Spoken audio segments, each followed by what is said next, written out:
আমরা যদি আমাদের সাথে যদি কথা বলতে হয় প্রধানমন্ত্রী হোক স্বরাষ্ট্রমন্ত্রী হোক কোনো গাড়িতে আসতে হবে না, সে সরাসরি আমাদের হেঁটে আসতে হবে। কারণ শুধু স্বরাষ্ট্রমন্ত্রী আসবে, কোনো প্রকার গার্ড থাকবে না, কোনো স্কট থাকবে না। যদি আসে তাহলে ওদের আমরা অফিসারদের কি অবস্থা, অফিসার যারা ছিল দরবার হলে যারা ছিল তাদের কি অবস্থা? ওরা আমাদের কাছে জিম্মি আছে, তারা অনেকে ভেঙে গেছে, অনেকে আমাদের জিম্মিতে আছে, তাদেরকে কিছু করা হয়নি। বাংলাদেশ সেনাবাহিনী যে ডিফেন্স নিছে, এই ডিফেন্স তুলে নিয়ে আসতে হবে। ডিফেন্স তুলে নিবে, তারপরে আমাদের কাছে আসবে। আমরা সেনাবাহিনীকে বলতে চাই, সেনাবাহিনী ওরা আমাদের ভাই, ওরা খুব ভালোভাবে জানে বিডিআর এর প্রতি কি অন্যায় অবিচার চলে। আমরা সৈনিক হয়ে একটা স্বাধীনভাবে চলাফেরা করতে পারি না, আমাদের নিজের ডিপার্টমেন্ট, আমরা নিজেরা কোনোভাবে কিছু নেই। আমরা প্রয়োজনে ওদের আজকে ভায়োলেন্ট হলেন কেন? আপনাদের তো অনেক দিনের এটা ক্ষোভ, আজকে কেন? আজকে কোন পরিপ্রেক্ষিতে এটা করলেন? আমরা অনেক দিন থেকে বলি, উনি বোঝেন না, উনি খালি আশা দেয়। আমরা আমাদের দাবি মেনে নেওয়ার পরে আমাদের সবাই অস্ত্র, আমরা জমা দিতে কোনো সমস্যা নেই, কিন্তু আমার দাবি যত সময় না মানবে তত সময় আমাদের এই যুদ্ধ চলতে থাকবে। বিডিআরের ভিতরে বর্তমানে সবাই পালাই গেছে। আমরা ডিজি কোথায়? বিডিআরের ডিজি এখনো ভিতরে আছেন, আমরা ওনাকে বন্দী অবস্থায় রেখেছি। আমরা যে শুনেছি যে উনি আহত আছেন, এটা কি ঠিক? এটা মিথ্যা কথা। আমরা ওনাদের কোনো ক্ষতি করি নাই। আমাদের সৈনিকরা যখন হামলা করেছে তখন আমরা তাদেরকে বন্দী অবস্থায় রেখেছি। আহত কিছু মানে দরবার হলে যে কিছু অফিসার ছিল, একজন নিহত হয়েছে। অফিসার, হ্যাঁ অফিসার একজন নিহত হয়েছে। নাম বলা যাবে না, সঠিক নাম জানি না, সঠিক আমরা জানি না। সকালে আহত অবস্থায় হাসপাতালে, আমাদের বিডিআর হাসপাতালে এখন অনেক আছেন এবং ঢাকা মেডিকেলে অনেকে চলে গেছেন। আমাদের সকালে যখন সূত্রপাত আগে বলা হয়েছে, এখন আমরা ওনাদেরকে আটক অবস্থায় রাখছি, যাতে আমাদের দাবিগুলা মাননীয় প্রধানমন্ত্রী এবং স্বরাষ্ট্রমন্ত্রী আমাদের দাবি মানবেন। আমাদের দাবি দাবা জানাবো, আমাদের গেটের ভিতরে তাদেরকে ইন করবো। কোন মন্ত্রী পরিষদ আসলে এই মুহূর্তে আমরা তাদেরকে নিরাপদে আমাদের ভিতরে নিয়ে আমাদের দাবি দাবা গুলো জানাবো এবং আমাদেরকে অঙ্গীকার করতে হবে নায়ক শহীদ জি কথা বলার জন্য, এবং এই মুহূর্তে আসতে বলেন। আমরা সবকিছু যুদ্ধ বিরতি ঘোষণা করবো। আমরা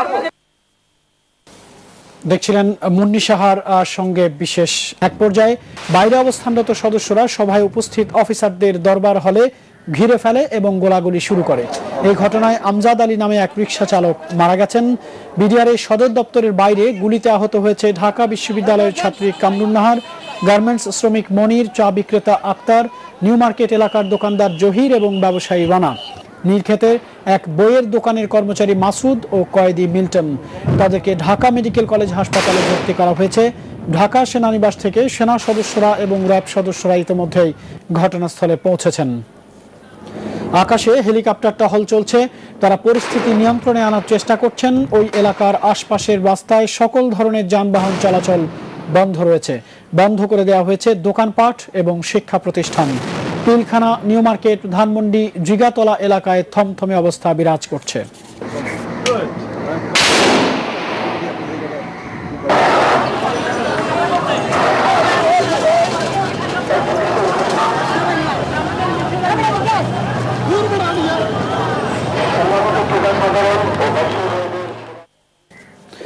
এই মুহূর্তে বিডিআর সদর দপ্তরের পাশে নিউ মার্কেট এলাকায় আছেন আমাদের বিশেষ প্রতিনিধি মানস ঘোষ।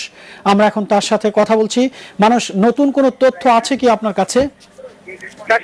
নতুন যে তথ্যটি সেটি হচ্ছে বিডিআর সদর দপ্তর থেকে আমাকে কিছুক্ষণ আগে টেলিফোনের মাধ্যমে জানানো হয়েছে। সেটি হচ্ছে যে তাদের তরফ থেকে বলা হয়েছে যে তারা তাদের কমান্ডিং অফিসারের নির্দেশে আপাতত তারা গোলাগুলি বা ফায়ারিং না করার সিদ্ধান্ত নিয়েছেন এবং তাদের তরফ থেকে কোনো গোলাগুলি আর হবে না, এমনই প্রতিশ্রুতি দেয়া হয়েছে। যদিও আমরা থেমে থেমে গোলাগুলির আওয়াজ শুনতে পাচ্ছি এবং যদিও ব্যাপক গোলাগুলি হচ্ছে না, কিন্তু তারপরও গোলাগুলি হচ্ছে। আমি আপনাকে জানাতে পারি এই মাত্র 2 মিনিট আগেও আমি কয়েক রাউন্ড গুলির শব্দ শুনেছি।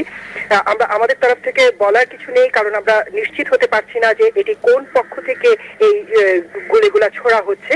তবে পরিস্থিতি আগের চেয়ে কিছুটা, অন্তত ঘন্টাখানেক আগের চেয়ে কিছুটা শান্ত, এইটুকু আপনাকে বলতে পারি। আপনারা ইতিমধ্যেই শুনেছেন যে বিডিআর এর একটি প্রতিনিধি দল প্রধানমন্ত্রীর সঙ্গে সাক্ষাৎ বা ঊর্ধ্বতন কর্তৃপক্ষের সঙ্গে সাক্ষাতের জন্য বিডিআর দপ্তর ত্যাগ করেছেন। জাহাঙ্গীর কবির নানকের নেতৃত্বে তারা গেছেন, এইটুকু সংবাদ আমাদের কাছে আছে। বিডিআর সদর দপ্তর থেকে আরেকটি বিষয় আমাদের হয়েছে যে তারা গোলাগুলি শুধু করবেনই না, এই এমনই প্রতিশ্রুতি দেওয়া হচ্ছে। তারা বলছেন তারা আত্মসমর্পণ করবেন যদি তারা নিশ্চিত হন যে তাদের যে ন্যায্য দাবিগুলো সেগুলো যদি পূরণ করা, তাহলে তারা আত্মসমর্পণের জন্য প্রস্তুত। এমন বার্তাও আমাদের মাধ্যমে প্রচারের গ্রহণের প্রতি তারা জানিয়েছেন। তারা বলেছেন তারা সবাই ভাই এবং সেনাবাহিনীও তাদের ভাই, এবং আশপাশের যারা জনগণ বেসামরিক লোকজন তারাও ভাই বোন। তাদের হতাহতি হোক, বড় ধরনের একটি পরিস্থিতি তৈরি হোক, গোলাগুলি হোক, এটা তারা চান না। তারা আত্মসমর্পণের জন্য প্রস্তুত। তারা প্রধানমন্ত্রীর কাছ থেকে নিশ্চিত হতে চান তাদের দাবিগুলো পূরণ করা হবে।